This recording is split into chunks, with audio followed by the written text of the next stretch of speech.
Mahigit doble ang tinaas mga kaso ng cybercrime sa Metro Manila ngayong taon. Mas high-tech, mas napapadali yung proseso. Yun nga lang, kung nagagamit ito sa mabuti, mas madali rin nagagamit sa kasamaan. Mas madali rin nagagamit sa kasamaan.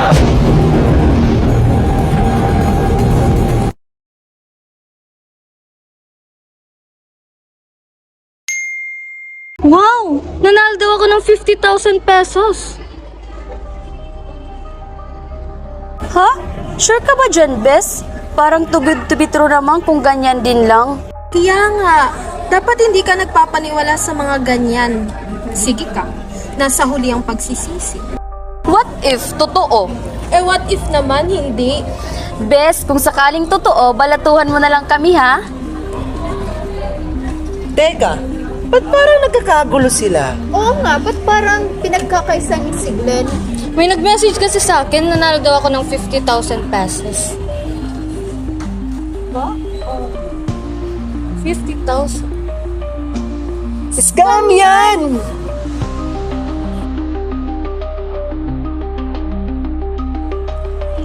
Uy, Glenn, bakit parang nalugi ka sa tsurang ipinapakita mo ngayon? Okay ka lang ba?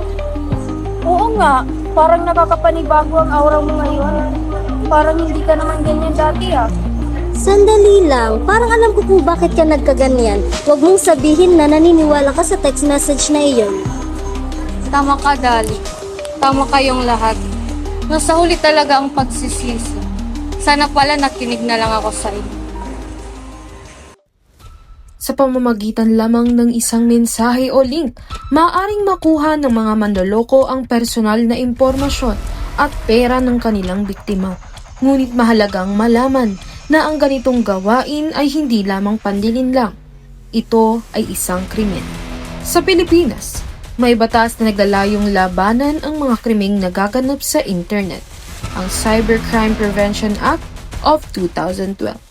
Noong Setyembre 12 taong 2012, isinabatas ang Cybercrime Prevention Act of 2012 o mas kilalas bilang Republic Act 10175 upang tugunan at sugpuin ang mga iligal na mga gawain online na gumagamit ng computer, laptop, internet, o network. Kabilang sa mga sala ng cybercrime ay cybersquatting, cybersex, child pornography, identity thief, hindi legal na paraan ng datos at libel. Bilang mahalaga, pinalawig nito ang mga probisyon ng kriminal na lebelo para sa mga online na plataporma na nagpapahintulot ng parusa ng hanggang 12 taon na pagkakakulong para sa paninirang nilalaman online. Ang puwang na ito ay nagdulot ng mga panawagan para sa mas tiyak na batas tulad ng Magna Carta, Philippine Internet Freedom na nagmumungkahi ng mga komprehensibong mga hakbang upang protektahan ang mga individual mula sa online na pang-aabuso at tiyakin ang kanilang karapatan sa digital.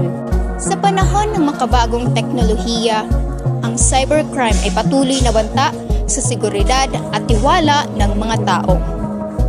Kaya mahalagang magkaisa ang pamahalaan, komunidad at ang bawat individual upang labanan at maiwasan ito sa pamamagitan ng tamang kaalaman at responsableng paggamit ng internet.